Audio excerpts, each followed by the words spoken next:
Good morning. Myself, Rajkumari ma'am. We have in BCom first year three main subjects: accounting, management, and economics.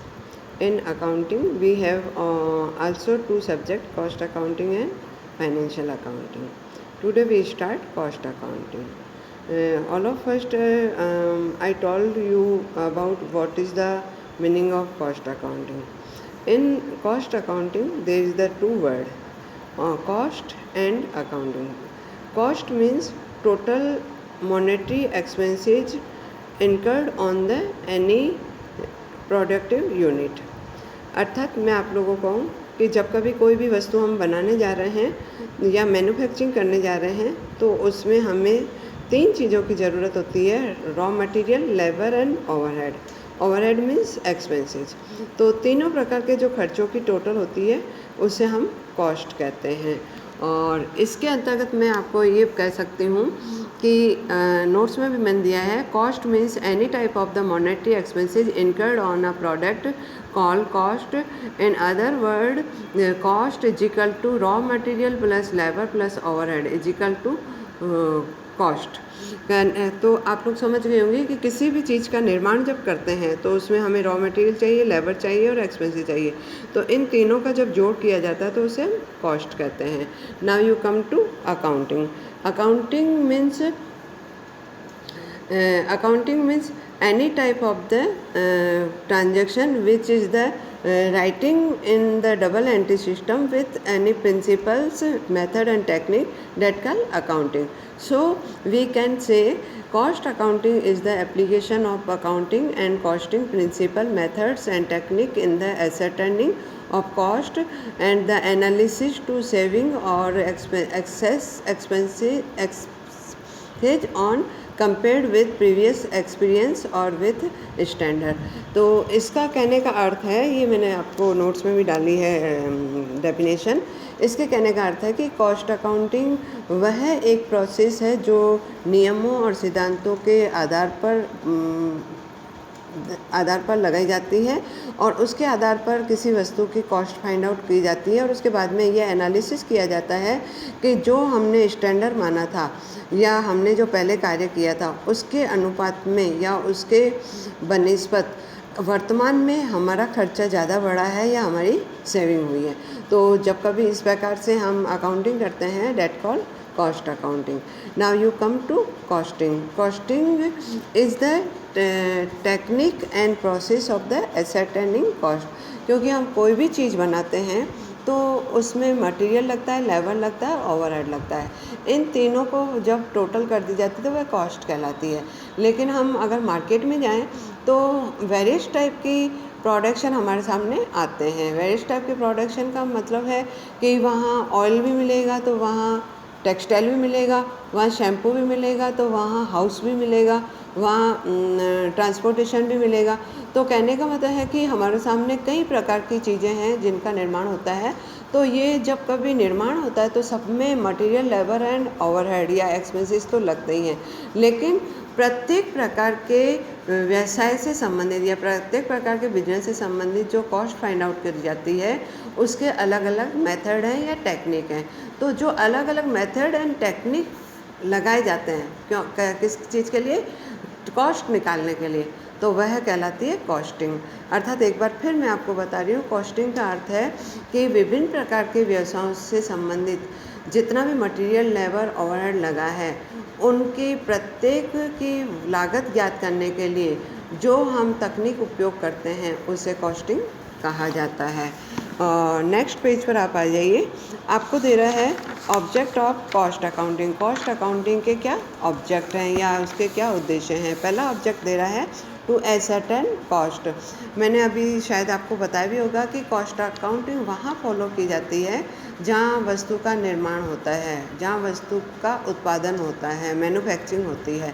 तो जहाँ जिस भी business में हमने जिस वस्तु का निर्माण किया है उससे संबंधित मटेरियल लगा है, लेबर लगा है, ओवरहेड लगा है, तो हम टोटल कॉस्ट फाइंड आउट करते हैं। तो सबसे पहला कॉस्ट अकाउंटिंग का ऑब्जेक्ट बनता है एसर्टेन कॉस्ट अर्थात लागत का निर्धारण करना।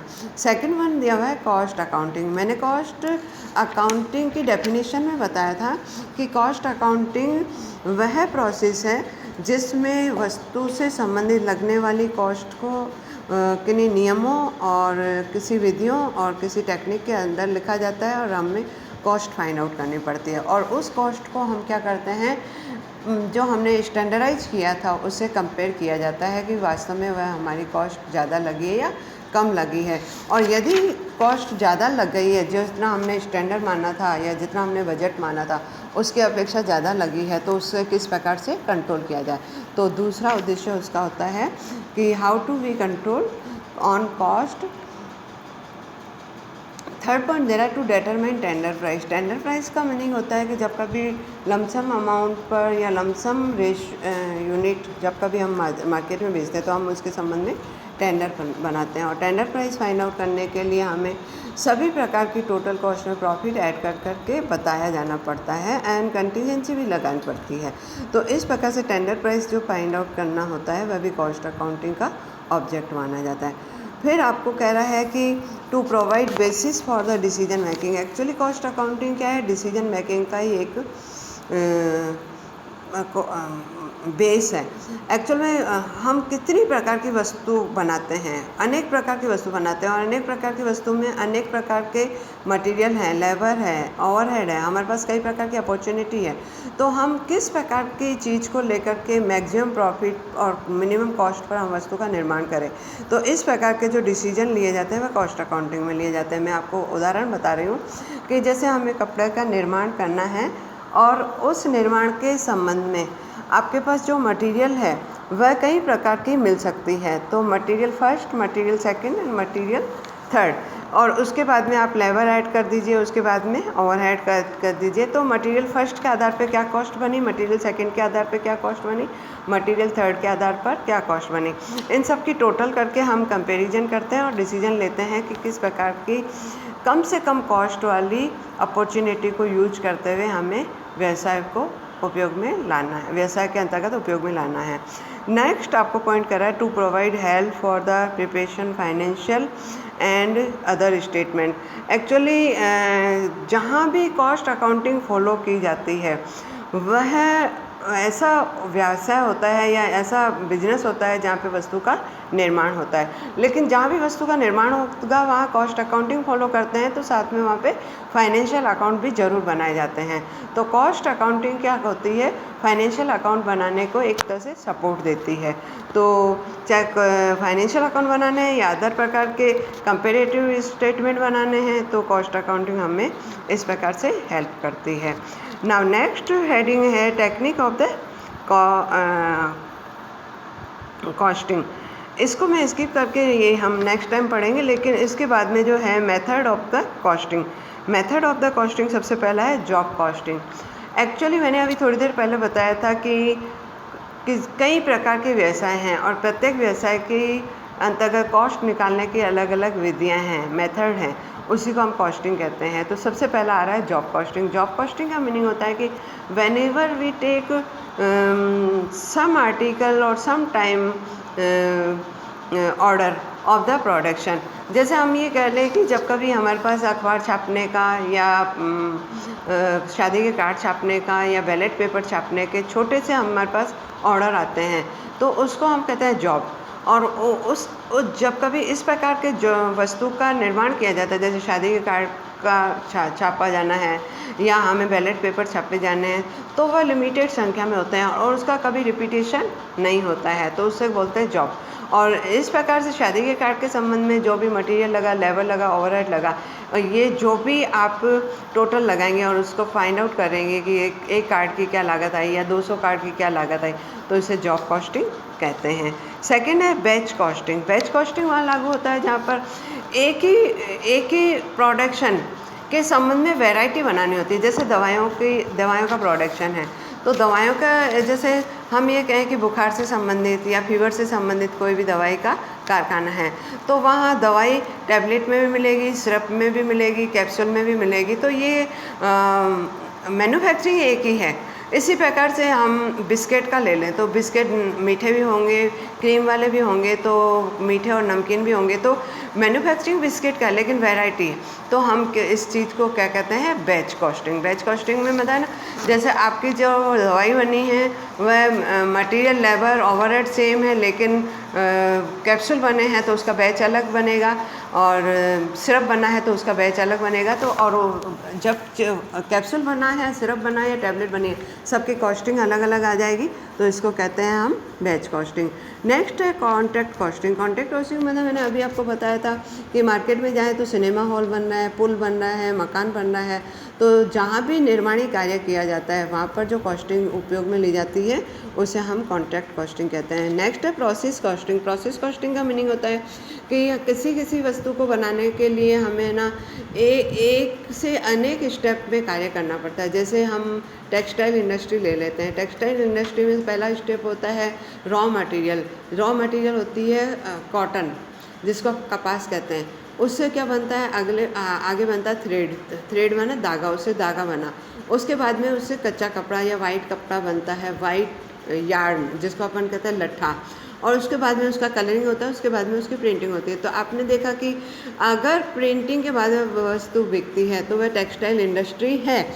तो ऐसी स्थिति में whenever we take 2 or 4 or more than step to find out finished stock. Finished stock लेने के लिए हमें 3-4 बार कैटेगरी या स्टेप पे काम करना पड़ता है, तो इसे हम कहते हैं प्रोसेस कॉस्टिंग।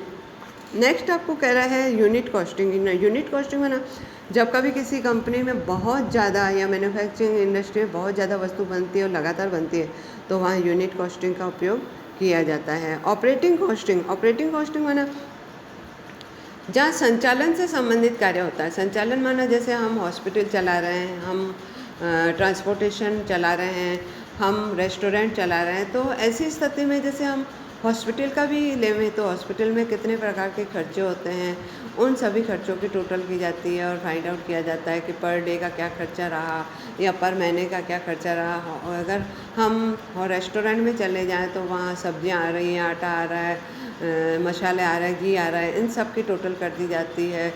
लेबर्स का कितना पेमेंट किया है, हमारे इलेक्ट्रिसिटी या उसका जो किराया है, रेंट है रेस्टोरेंट का, उसका कितना, तो इन सब की टोटल कर ली जाती है और फिर हम उसकी कॉस्ट फाइंड आउट कर देते हैं पर डे के हिसाब से या पर मंथ के हिसाब से। तो इसको ऑपरेटिंग कॉस्टिंग कहते हैं। कंपोजिट कॉस्टिंग का मीनिंग होता है कि जब कभी एक बहुत बड़ी मैन्युफैक्चरिंग कंपनी है, जैसे हम ये कहें कि कार बनाने की कंपनी है, तो कार बनाने की कंपनी में नट, बॉल्ट, टायर, ट्यूब, ये वो सब बहुत सारी चीज़ें चाहिए था। तो कई बार तो कुछ पार्ट जैसे बॉडी है वह बाहर से आ जाती है जगह, लेकिन नट है, बॉल्ट है या स्क्रू हैं या टायर हैं, ये यदि एक कंपनी अपने यहाँ पर बना करके उनको सबको एक साथ में एक्यूमुलेटेड करते हैं तो इसको कहते हैं कंपोजिट कॉस्टिंग। डिपार्टमेंटल कॉस्टिंग आप लोग जानती हैं कि आज की दुनिया में या लीगल ग्लोबलाइजेशन में एक ही छत पे के नीचे कई प्रकार की वस्तुएं मिल जाती हैं, तो वहाँ कई प्रकार के डिपार्टमेंट होते हैं और प्रत्येक डिपार्टमेंट में अलग अलग हम मटेरियल लगाते हैं, लेबर लगाते हैं, ओवरहेड लगाते हैं। तो ऐसी स्थिति में जब हमारा डिपार्टमेंट के अंतर्गत अलग अलग मैन्युफैक्चरिंग हो रहा है तो डिपार्टमेंट से संबंधित सेपरेट कॉस्ट हम फाइंड आउट कर सकते हैं, तो इसे डिपार्टमेंटल कॉस्टिंग कहते हैं। यूनिफॉर्म कॉस्टिंग का मीनिंग होता है कि जब कभी एक ही व्यवसाय के अंतर्गत या एक ही उद्योग के अंतर्गत कई प्रकार के इकाइयाँ एक समान प्रिंसिपल को यूज लेते हुए, कॉस्टिंग के प्रिंसिपल एंड मेथड्स को यूज लेते हुए जब कॉस्ट अकाउंटिंग फॉलो करती है तो उसको हम कहते हैं uniform costing. Thank you. Next lecture कल करेंगे।